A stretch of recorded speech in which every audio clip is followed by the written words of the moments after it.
monumental miscellanea, and funerary paraphernalia. It's Archaeodeath. Archaeodeathlings, welcome to another exciting, nautically themed Archaeodeath interview with Annie. Annie, please introduce yourself to our viewers and listeners. Hello, my name is Annie. I run a heritage project called Lighthouse Explorers, where we focus on maritime heritage, specifically lighthouses and their incredible history. And it's wonderful to follow you on your wonderful journey around lighthouses. And I think the first video I saw of you was some really, I can't remember exactly what happened, but it was some very long cycle you weren't expecting to do in South Wales. And I thought, wow, that's real dedication. And no one showed up, did they? But I think that was it. I felt this, oh no, all that effort, but you enjoy it anyway, because it's about, it's all fun. But it was just, I thought, oh, I've got to see what she gets up to and all the different explorations. And so I've been enjoyed following you ever since. And but I mean, how did you get into lighthouses? You're an archaeologist, aren't you? Some people would naively say that's not lighthouse stuff, isn't it? But I would, obviously, but I'm not everyone. But how did you get to do that? How did you get into archaeology and history?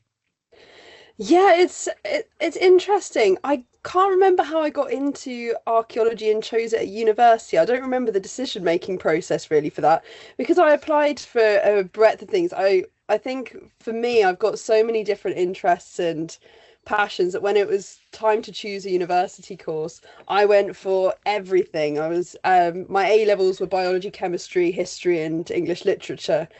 And I was thinking about dentistry, I was thinking about history, and then archaeology came up, and the University of Reading invited me to go for a day there and experience it. I thought, oh my God, this is amazing. There are so many different elements of science, of history, just so many things I was interested in, all wrapped up in one course. It's a bit of everything. Yeah. It is. It's it's a fantastic course. And so I started at Reading and I absolutely loved it. I graduated in 2020, which was obviously COVID times, and I'd had 2 research digs lined up. They fell through, funding got pulled, and so I decided to hold off on pursuing a master's or anything like that at that time. But at the same time, I started visiting lighthouses in around 2019. I've always been interested in them. I found them very romantic, and that was what I was really interested in, that feeling you get when you go to somewhere along the coast, which is extremely remote, and then you see this pillar, a testament of human ingenuity. I loved it. So I started going out to visit them. I started making little videos around it then, but nothing really serious, just things to send to my friends. And then after a few years, more people were interested. More people were talking about going out to lighthouses, not being sure how to get there. People were reaching out and asking, how, because I don't have a car, and how do you get out to all these places? And so that's when I started running the group trips in 2024. And now Lighthouse Explorers, I've been lucky to see it kind of grow as a project, and people have been coming along to the group trips. So yeah, I've been having a wonderful time, aside from Nash Point, which was an absolute a car crash from face value, because it was during some terrible storms. I mean, I seem to have a bit of a thing around storms. The trips are a bit of a magnet for them. But yeah, that was during some really terrible storms that were battering South Wales. So I cycled there. I ran out of water on the way there. That was it. I remember that as well. I think, as a cyclist myself, I've certainly found myself in unexpected puncture predicaments and unexpected accident predicaments when having to do long walks, and I had a lot of sympathy for this. I was going, oh my word, and she's trying to get there to meet other people, and it all just like, yeah. And so I was staying with someone the night before, so the cycle was to get to them, and they were still an hour away from the lighthouse. So I got there, and then they had no water. I'm not sure if I even included this in the video, because I know that the lady who was hosting me felt really bad about it, so I didn't want to make it worse. And obviously my channel's not really like, oh my God, I ran out of water and fast. But yeah, I got to hers. She had no water. There was just a jug there. And after a really long cycle, you just want a shower, some water, some food, and then just sleep for the night. So yeah, it was quite dramatic, and obviously no one made it because of the storms. But it was a beautiful beautiful scene. The lighthouse is amazing there. So they're historic architecture. They link to the story of the seas, the story of the land, and the relationship between the two. And as you say, they're such an important part of navigation. So dare I say, pun intended, they're a beacon of many different strands of history and archaeology, aren't they? Oh, that's terrible. That doesn't even work. Anyway, forget that bit. No, no, it's perfect. It's perfect. They link together. They link together so many different themes in our story, don't they? And the island, this island or the islands, Yeah, and I find so the plight of many of the engineers to be fascinating. At the very beginning of building lighthouses, or our idea of modern lighthouses, it was so difficult to get buy-in. It was so difficult to actually build them. It was time consuming.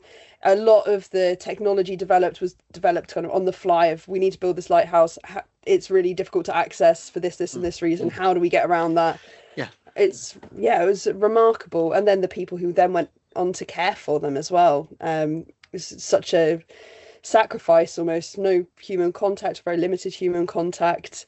Uh, all of the risks that came along with it as well. It's such a fascinating social history. And in terms of these structures, as you say, they're not easy. You may see them, but you can't necessarily access them or get close to them from land or sea, and it's not always obvious. I like many sites. I must admit, even in my region of North Wales and Northwest England, there's many sites I've gone past many times and gone, I've never been there because I've never worked out exactly which footpath to take. So it's not just lighthouses, but and I'm supposed to be more experienced at this, but still loads of places where I have to confess, yeah, I know it's there, but I've never really worked out where to park or where to, it's not easy, is it, to access these places? No, it's not. And with lighthouses, I don't think many people are aware of the fact that a lot of them are open to the public. And when they are open to the public, they're not always run by big organizations like the No. National Trust. A lot of the time, it's groups of volunteers, or it's somebody owns a lighthouse and then the day to day is run by volunteers. Yes.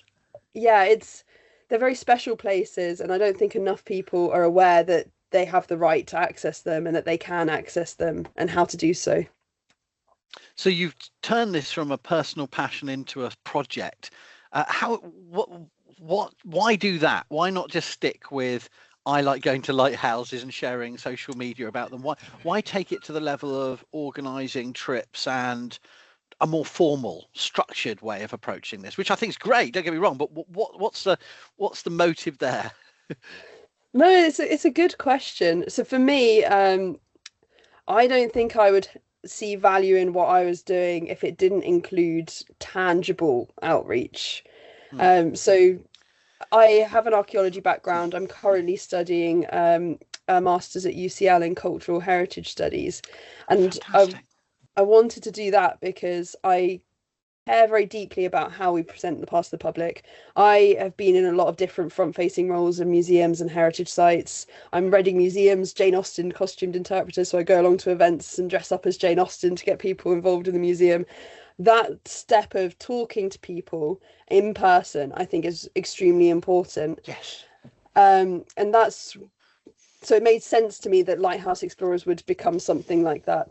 It does mean that the stakes are higher. I always think about this with it adds a lot of work. Organizing the group trips, even if nobody comes or one person comes, it's still work putting them together. I have to get to these places.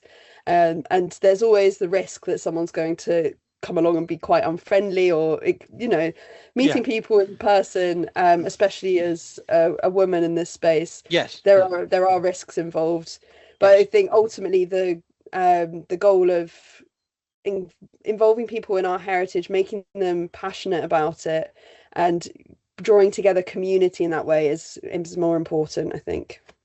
I think that's true. I mean, I certainly have not had the guts to do what you're doing, and I must admit that's something I've long thought about. I've thought about doing it, and I've thought no, because of the safety issue.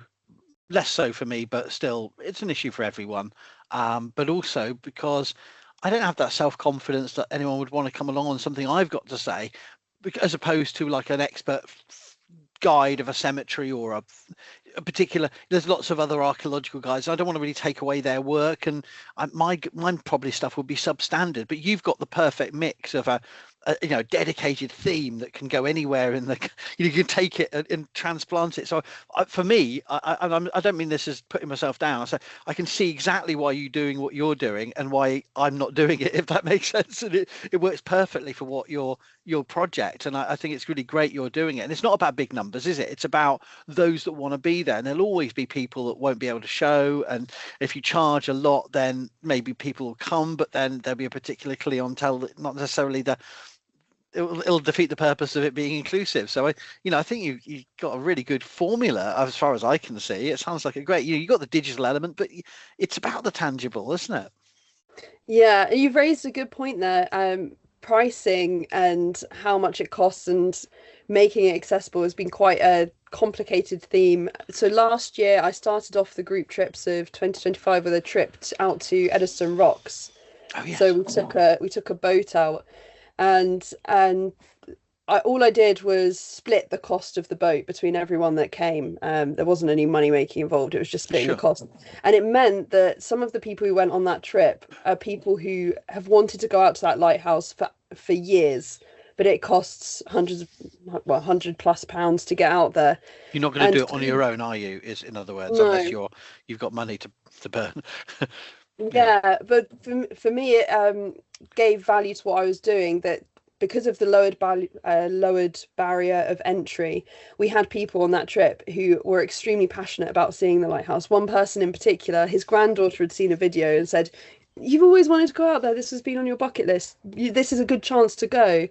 And he came out, he got to enjoy it. And as you say, it's not about numbers. That experience alone, I was like, well, it's still worth doing. It's still worth committing to this. Yeah, no, that's makes so much sense to me. And do you plan it continuing? I mean, how do you plan it developing? Are you going to keep this formula? You think you got the formula right for now, and you don't want to meddle with it, or do you feel you want to do some different things?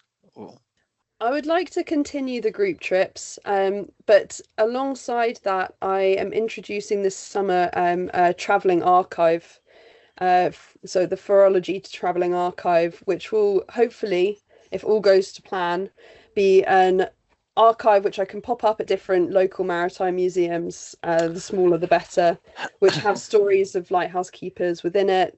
Perhaps objects more interested in just the stories that people then can read or I can interpret. I'll be dressed up as a lighthouse engineer that we might talk about later, and interpret it for people that way, and also bring people out to their local museum as well. So I think there'll be different iterations of this as time goes on, just different ways of engaging people really, and seeing what works, what sticks, what doesn't. I mean, I don't want to curse you by saying it. No, curse the fortunes, not curse at you. But I mean, I don't want to curse the the project by saying it, because this may not be what you aim to do. But I mean, I see this as a perfect potential TV series, because you are, your communication skills, the theme, the depth of research, and the experiences are all different. I think it would make a wonderful TV series. But I say curse because I don't. Maybe that's definitely not what you want to do. But that's just my thoughts. Yeah, I think the idea of being on TV is pretty terrifying. No, that's what I meant. I didn't want to. Sort of, it's not for everyone, and it. But I think that's the kind of thing that should be, whether you want to do that or not. I think this is the kind of thing that would make sense, because it seems niche, but actually as I said, it touches on so many themes. With each site you can deal with the architecture and the people and the natural world, the wild, did I say wildlife, but it all links into different dimensions and so on. So yeah, so it's fascinating. So yeah, I mean, what I really wanted to learn about, I mean, these are isolated places where things can go wrong. People live, people pass away. There's a haunting angle to the storytelling, isn't there? That these places are haunted, if not in a necessarily more ways than one, maybe. I don't know. I'd love to hear about any funerary or mortuary angles to these lighthouse stories that you've been dealing with. Yeah, I mean it's an absolute treasure trove. I learnt yesterday, so I was with the Folklore Society, that there's somebody who is focusing at the moment on lighthouse folklore. So I cannot wait for that book to come out, because there is just so much to talk about. I think an interesting place to start would be the Smalls Lighthouse tragedy. So this is one that is quite a popular ghost story. It was also what the 2019 film The Lighthouse was very loosely based upon. I haven't seen it, I confess, but I've heard things about it. Yeah. Yeah. Although my lighthouse keeper friend Julian said that it was a bit too. What did he say? How did he describe it? A bit too theatrical. But it was a great film. It was a great film. The Smalls Lighthouse tragedy, there were two lighthouse keepers who went out to the Rock. Smalls Lighthouse is off the coast of Wales, so it's isolated. You have to get there, or you had to get there by boat. Now it's helicopter. But at the time, they took a small boat out there, and it was before the days of having three keepers on a Rock lighthouse. So after this incident, they did change the rules, and they made sure that three people were on the Rock at each time, for good reason. With Howell and Griffith, they went out to this lighthouse, and it was known before they went that there was a feud. They had a very public animosity towards each other. Oh, they didn't get along. That's the solution, isn't it? Two people are getting to send them to a lighthouse. I'm sure it'll be fine. Yeah. The two Thomases, both of them called Thomas Howell, Thomas Griffith, they get to the lighthouse, and very unfortunately for both of them, Griffith has a tragic accident. This is obviously the official story. There are other rumours that it perhaps wasn't as accidental as it's professed to be. But regardless, Griffith passed away, and Howell was then faced with the responsibility of dealing with the body. So there aren't many options in a tower isolated at sea. There was no way for him to get the body off the Rock. There also, unfortunately, at this point, were terrible storms, and these storms were ongoing for weeks. So to deal with the body, he made a makeshift coffin for Griffith and hung it outside of the lighthouse. Now, the story goes that unfortunately this coffin in the storms just got absolutely battered along the side of the lighthouse, and Griffith's arm, came out and started banging against the window. And Howell inside could hear the banging of this arm outside for weeks, and he went completely mad. And by the time that rescue were able to get through and the storms had calmed down, Hal was never the same. He was completely scarred by the memories of being out on this lighthouse, and as a consequence, three keepers on a lighthouse just in case. Just in case an arm is tapping at the window. Just in case one of them dies. That is so scary, isn't it? I mean, that is difficult to imagine. And it's easy to talk about. It would be nice to be on your own for a bit, but until you are left alone, and then it's realize how much we are social animals. We do need not simply conversation, but connection and dialogue, and ideally not with people that you hate most in the world, but I mean, that's what families are for. But it's but seriously, joking, but really, lighthouses do seem to be a very romantic idea, but they can turn into horrors, and a lot of our the horror has fixated around lighthouses quite a lot. I know, but basically, so they had a rule of three. So there was always someone else to help someone that if something tragic went wrong. Yeah, and they would then swap people out so that you're not stuck with those same three people for a really long time. So you'd have relief. You'd be on for a few weeks, then you'd be off for a few weeks. Okay. To give you a bit of a break, because it was a 24/7 job, really. You had to make sure that light was on all night. In the daytime, there were a lot of different administrative jobs to keep the lighthouse ticking, keep everything running smoothly. Now, obviously, all automated, but in the days of lighthouse keepers, it was quite intensive, and you don't want to be working for a really long time with somebody who's not pulling their weight. No, no, exactly, exactly. I've Mm. experienced that on archaeological projects too. Let's not go there. But in terms of the, I mean, the horror is, I hadn't really thought about this before, but just going back over what you said, the thing is, there's no temporary burial option. There's storage underneath. But if you are literally on a rock, and there's not much you can do with the dead, is there? So No. yeah. So his solution actually made sense in one sense, because you could understand why he would do that. It seems completely crazy, but what else are you supposed to do? Well, the other option to him was to dispose of the body. So Yes. just throw the body out. However, everyone knows about your public dispute. If you Yeah. throw out that body, it's looking extremely suspicious. Yes, yes. The narrative is already stretched, but it would be, and then his body floated off, Your Honour. Yeah, yeah. There's nothing I Just could do fell about out. it. Yeah, I don't know Yeah, how that yeah, happens. yeah. Yeah. God, wow, that is quite special. And so is that an exception? What type of date range was that? Was that sort of late 18th century or early? I don't Yeah, really. 1801. Oh, So right, very very, right. very early 19th Yeah, century. yeah. And so was that the only sort of funerary tragedy, or is it one of a litany of different horror stories, or terrible incidents, or mortuary dimensions? Because people must die on these things. People live everywhere, but they die everywhere.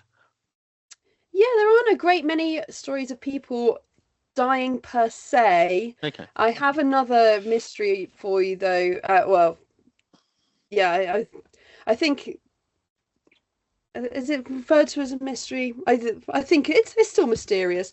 There was a disappearance in 1900 of three lighthouse keepers who were on the Flannan Isles rock.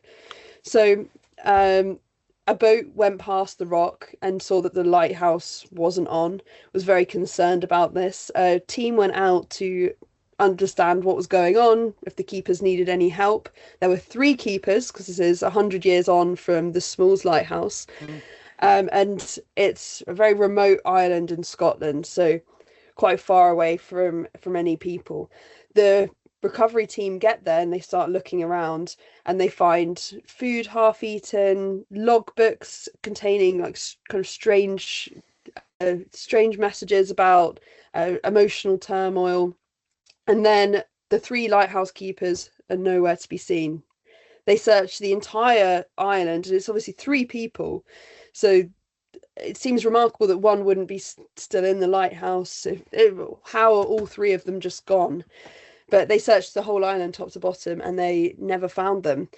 But they had, so in this logbook that they had, there were stories of missing gear, and it was just very abnormally written.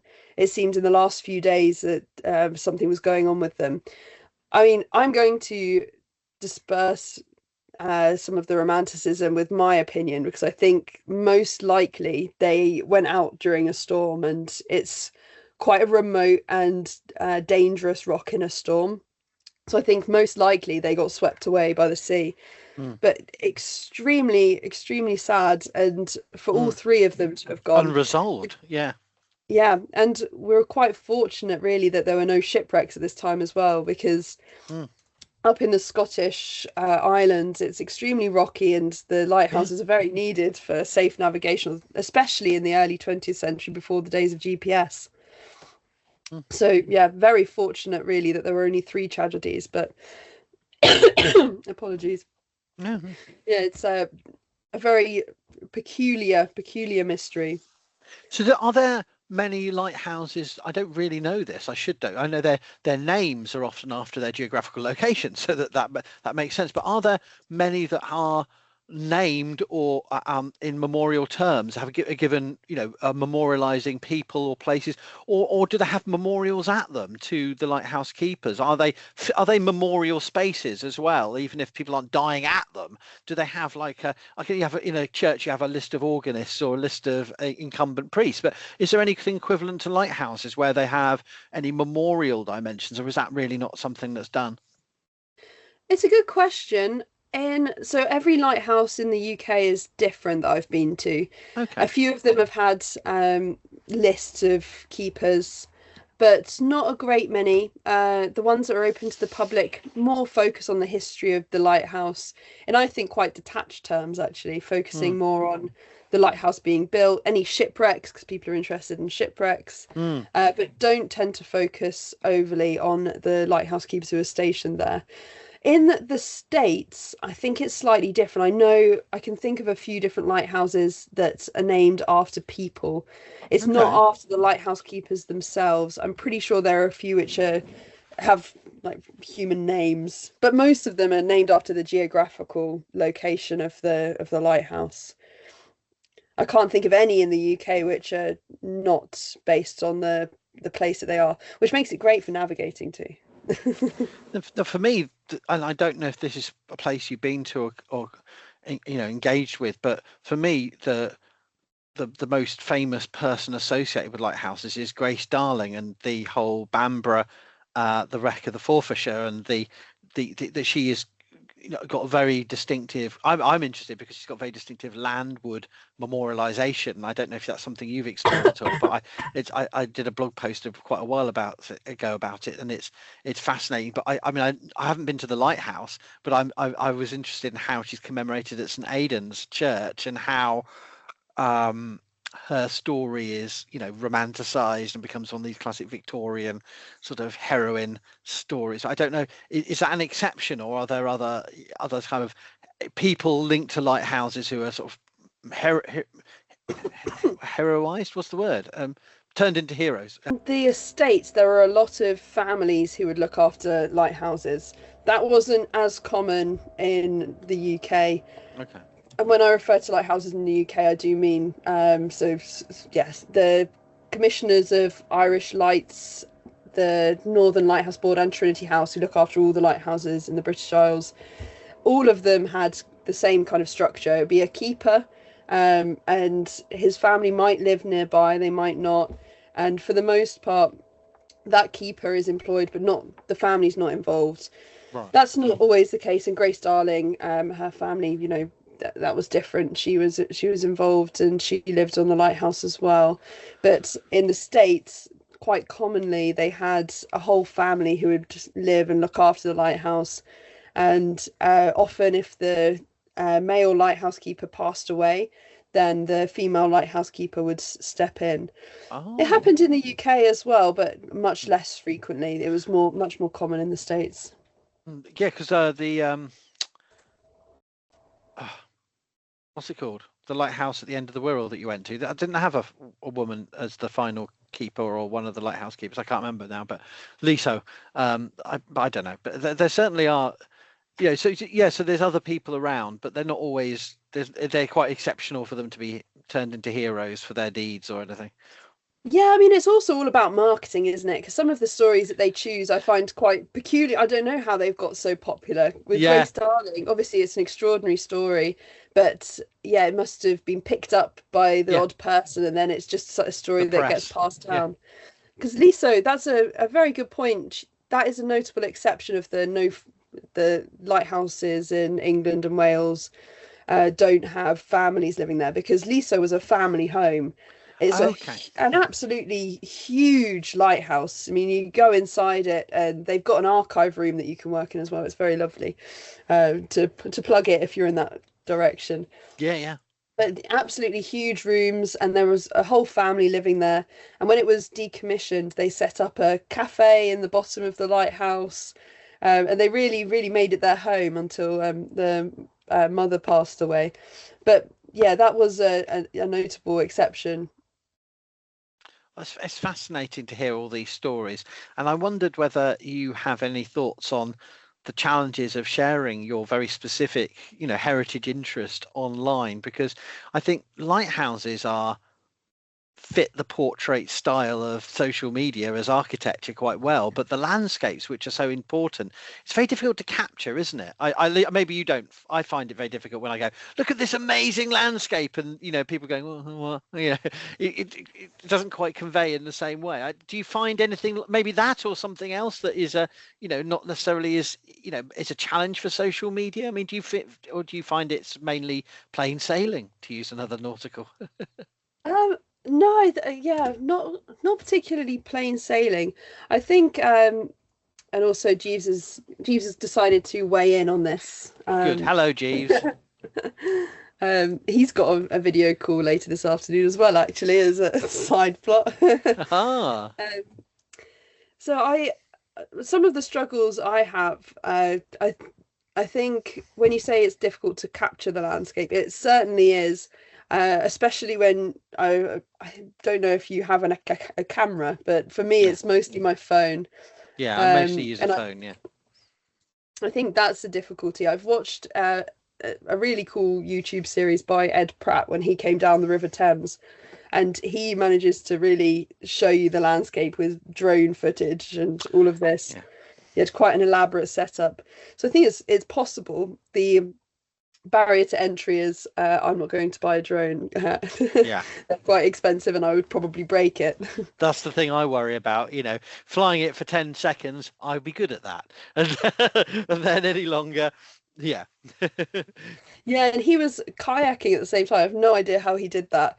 But because I thought about it for the archive in the summer, a lot of that I think will be cycling from place to place, and I think it'd be fun to show the cycling and everything. Yes, and I think cycling, I'm not going to be able to film on my phone. So I've been playing around with the idea of GoPros and things like that. And the more you look into it, the more complex it is with trying to get things which actually work for bikes, because some of the newer, like DJI, I think they brake on bikes.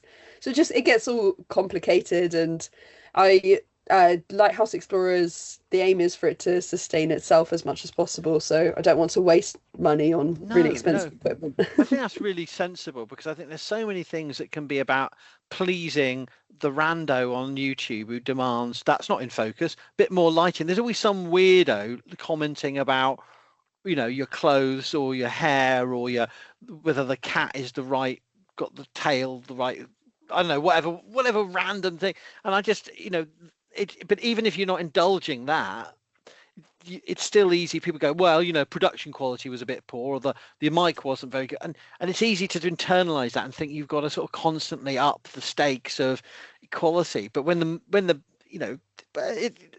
basics are there and it's replicable and you can reproduce it over time, then stick to it. Yeah, I agree. I think that can be distracting. Yeah. I don't mind comments too much. I think I'm kind of lucky in that social media has been around since I was a young teenager, but I wasn't on it until I went to university, because I thought that would be a good way of making friends and staying in contact with people. And I don't know if that's contributed, but for the most part, I have a thick skin. I was about to say I have a thick skin. It's not always true. Yesterday, I got really irritated by a comment that somebody had left. And then they had a really funny response, and it annoyed me so much I deleted the whole exchange. That's probably for the best, yeah.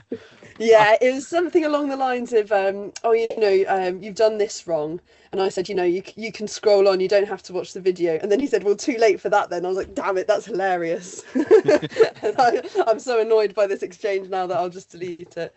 But yeah, for the most part, I can ignore the comments, and sometimes I don't read them if I think that they're going to bother me.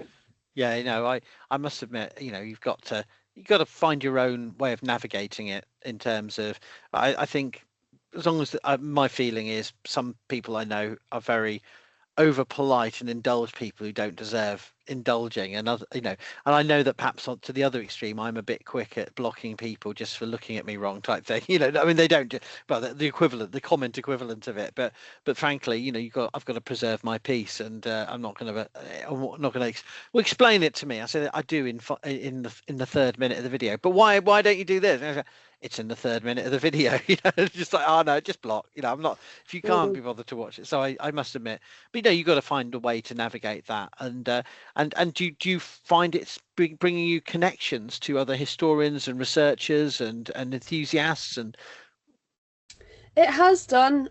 So I was in a video that came out yesterday with Chris Spargo, who found me through my Lighthouse content, and I got to have a really fun conversation with him at Trinity Buoy Wharf. I've had access to different places that I wouldn't have had access to otherwise. I also coincidentally found out that the deputy master of Trinity House is a family friend through somebody. So I'm now going up to Trinity House in Harwich. Obviously, none of that would have happened if I hadn't been so vocal about my appreciation of lighthouse keepers and lighthouses in general. So things wow, what are the odds? Nicely for me. Yeah, I mean, it was crazy. I met him in person for the first time the other week, and yeah, it's so strange that we've lived quite close to each other for a really long time, but just didn't know that we had this connection. Yeah, it's been lovely, really, I think, overall. And almost more importantly, the connections I've had with people who've come along on the trips, yes, has really made it worthwhile. I mean, somebody came to the Spurn Point trip last week who'd come to London last year. So it's a second trip, come all the way up from London, scheduled a work event so that he'd be able to come up and see us. And that's really what's made it worthwhile. Well, that's really, that is the thing that really makes it valuable, isn't it, when you can have those connections. Thank you, Annie. This has been really great. Is there any final thoughts you have for anybody interested in lighthouses or would like to know where to start? I presume with your channel. Yeah, you can go onto the website as well, and if you want to subscribe to the blog, I'll keep people updated about lighthouses we're going out to visit, and I also share lighthouse history there as well. So if you don't like watching stuff, there's also plenty of stuff to read. Thank you so much for sharing your ongoing project, and I hope all the archive, the move initiative works as you hope it does, and I'm sure it'll go from strength to strength. But thank you, Annie, for joining us. No, thank you so much for inviting me. Follow ArchaeoDeath on YouTube, TikTok, WordPress, and a host of other social media.